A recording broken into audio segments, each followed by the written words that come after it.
So we were doing testicular cancer. Testicular cancer is the most common malignancy in men aged 20 to 35 years.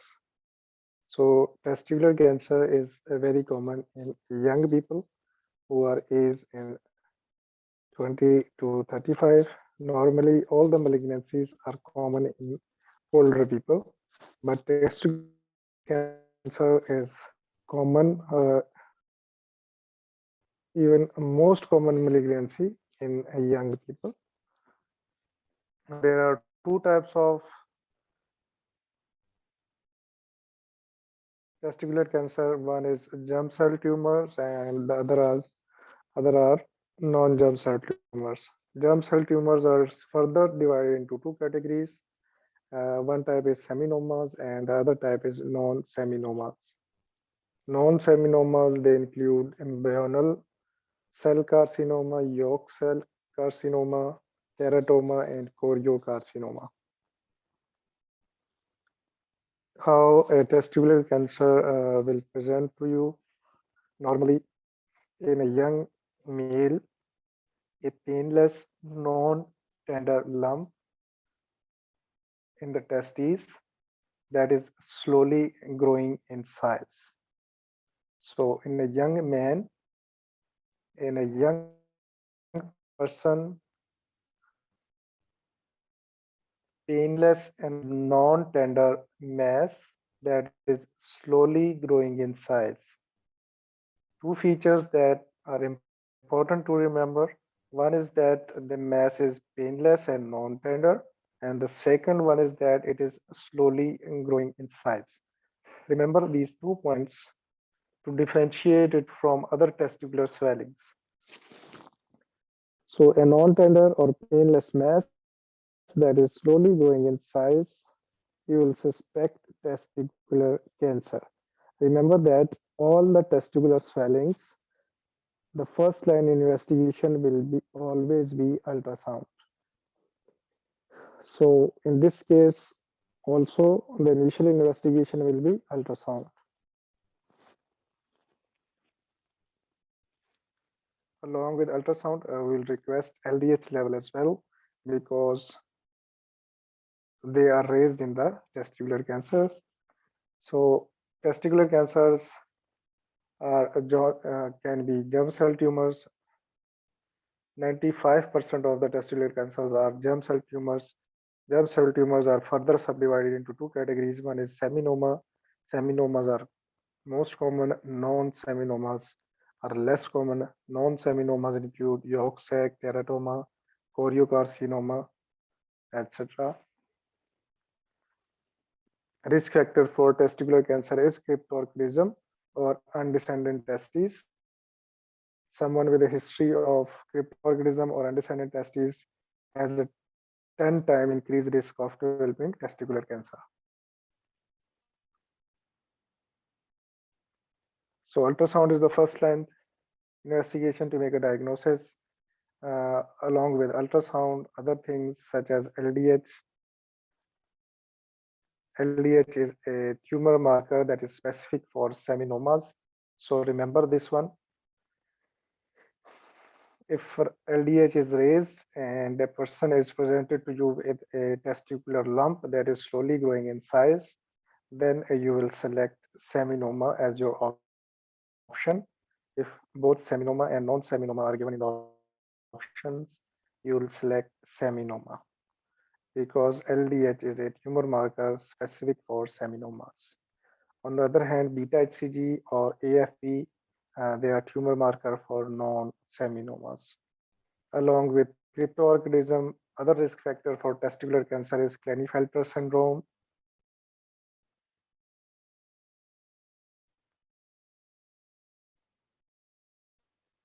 CT scan is usually done for staging of the disease. Testicular biopsy is not usually done because it can cause metastasis. That's why testicular biopsy is avoided for the confirmation of the diagnosis. The only investigation that we do in testicular cancer, they include ultrasound and tumor markers such as LDH that is most likely to be raised in the seminoma, whereas Beta HCG is raised in both teratoma and seminoma, and AFP alpha fetoprotein is raised in yolk sac tumor. Management is very simple. If no metastasis, if the disease is localized, then radical or ectomy is done. And if metastasis is present, then chemotherapy is also done. Remember that testicular cancer will spread to para-aortic lymph nodes and not to inguinal lymph nodes.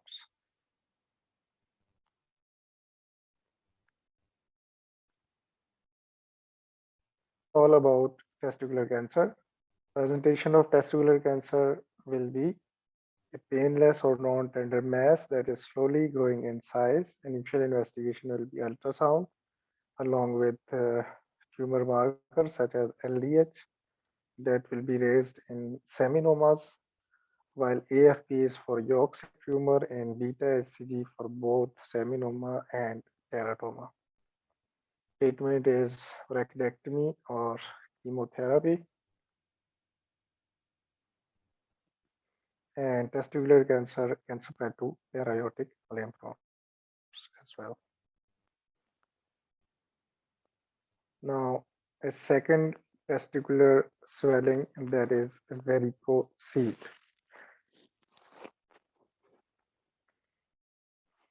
Varicocele is abnormal enlargement of the testicular veins.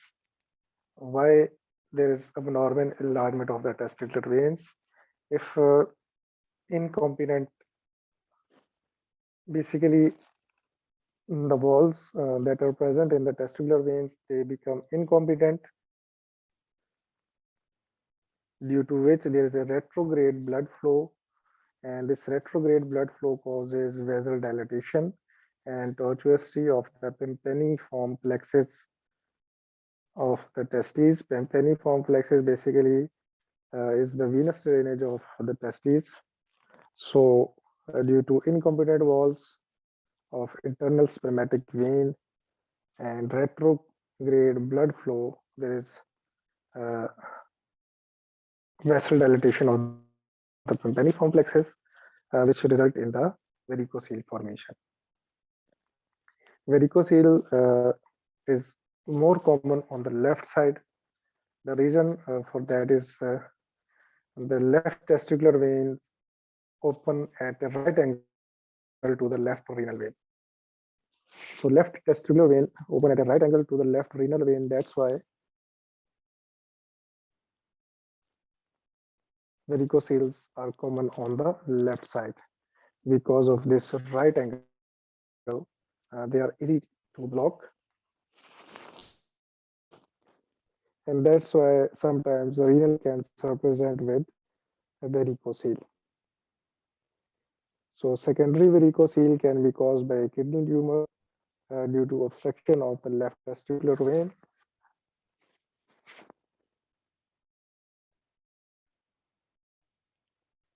What will be the features of varicocele? Classically, the patient will describe it as a bag of warm sensation. Remember that a bag of warm sensation, along with bag of warm sensation, the patient would also have a history of dull and aching or dragging pain that is worse after exercise or at the end of the day. So dull aching pain that is worse after exercise or at the end of the day, or a bag of warm sensation, you will suspect varicocele.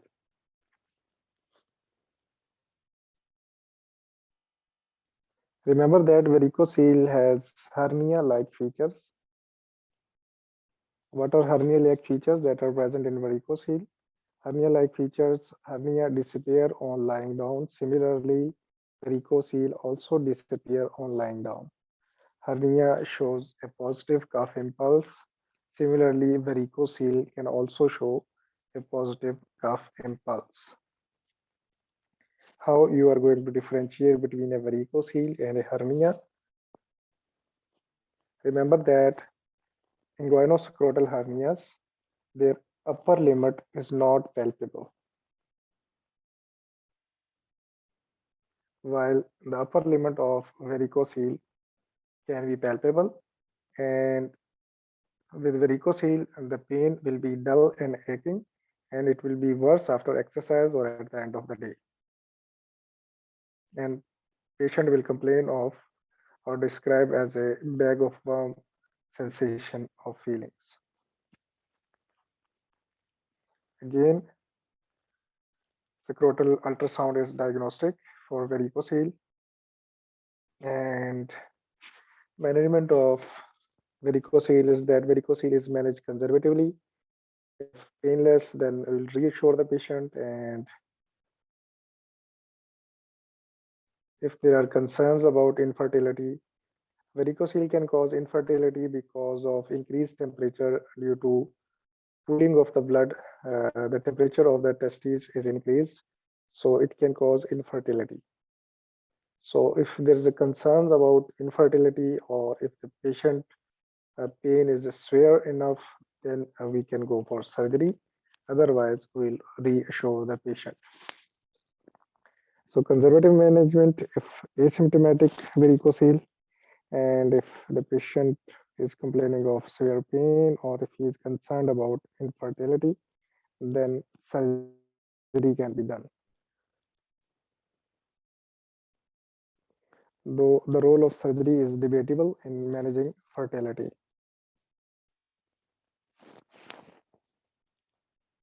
Remember that again.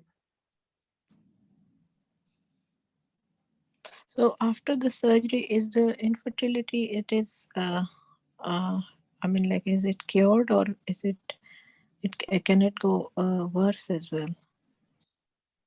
Uh, Varicocele means closure of the veins. So its role, the researchers have shown that surgery does not have a role in managing the fertility. The Right, patient, if the patient develop infertility due to varicocele, the infertility even persists even after surgery. right.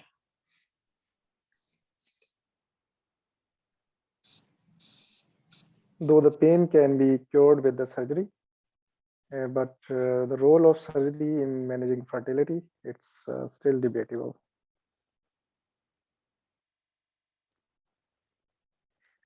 So again, varicocele is associated with renal cell carcinoma. So a newly diagnosed varicocele over the age of 40 years is very suggestive of renal cell carcinoma.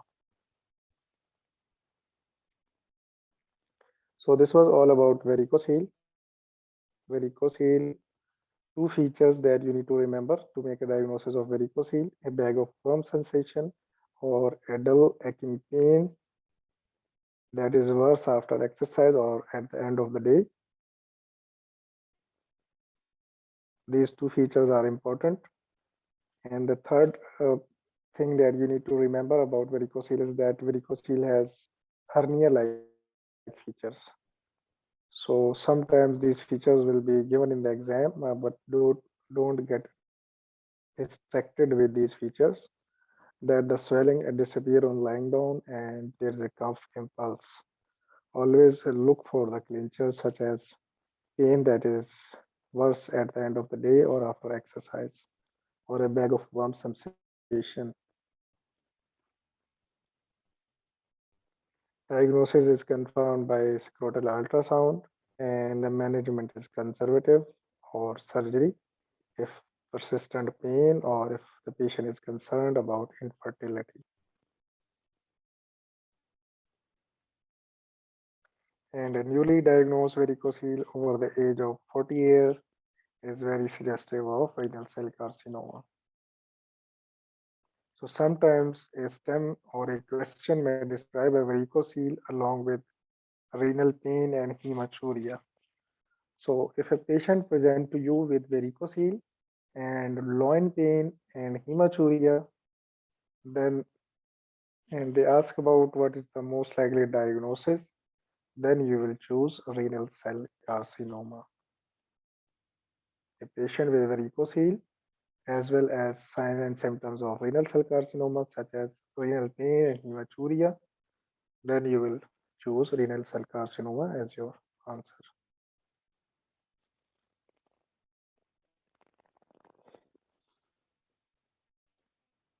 Now, the next one is because it has similar features with varicocele, that is inguinal hernia. Inguinal hernia, they disappear on lying down and their cuff impulse is positive. We discuss in detail the different types of hernia in gastroenterology chapter. But remember here inguinal hernia because it can have similar feature as varicocele, and I have told you the difference between these two. So an inguinosacrotal swelling cannot get above it on examination. Cannot get above it on examination means the upper limit of the inguinal hernia is not palpable because uh, this is a testicular swelling that is coming from the abdomen. So that's why its upper boundary cannot be palpated or we cannot get above it on examination.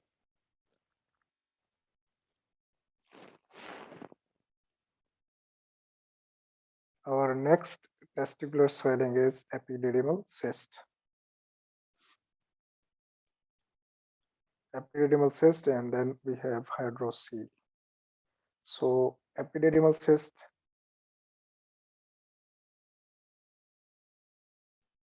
it is a cyst that is present in the region around epididymis, and epididymis is usually behind and above the testes. So epididymal cyst will be palpated behind and above the testes, while hydrocele will be present anterior and below the testes. So epididymal cyst and hydrocele, both of them contain fluid. So trans illumination test will be positive in both of them, in epididymal cyst and in hydrocele. How will you differentiate between epididymal cyst and hydrocele? Epididymal cyst will be behind and above the testes, and hydrocele will be anterior and below the testes. Epididymal cyst is a separate swelling from testes. Epididymal cyst will be felt as a separate swelling from the testes, while hydrocele, in case of hydrocele, testes are felt as a free floating mass in the scrotum. Epididymal cysts can be single or they can be multiple. They may contain a clear or opalescent fluid. They are usually occur over age of 40 years. They are painless and non-tender. So testicular cancer is also painless and non-tender, and epididymal cyst is also painless and non-tender. But testicular cancer slowly grows in size, and testicular cancer is common in young people, and epididymal cysts, they are common in uh, males who are 40 years of age. An important point to make a diagnosis of epididymal cyst is that if the swelling, if they mention that the swelling is above and behind the testes, then it will be epididymal cyst. Similarly, hydrocele also has the same features, non-painful, soft, and fluctuant swelling that is anterior and below the testes, and it will trans illumination test will be positive. It can be positive in case of epididymal cyst as well. The only differentiating point between these two is that one is above and behind the testes, and one is anterior and below the testes. And the second difference between these two is that epididymal cyst is felt as a separate swelling from the testes, while in hydrocele,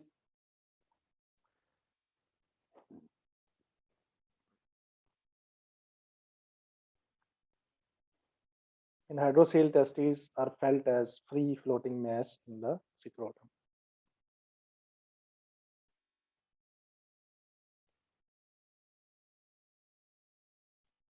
The management for both of them is the diagnosis is through ultrasound.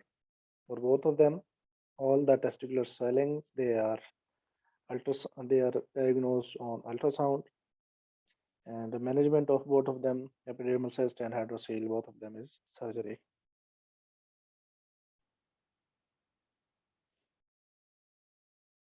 So this was all about epididymal cyst and hydrocele, varicocele and inguinal hernia, and testicular cancer.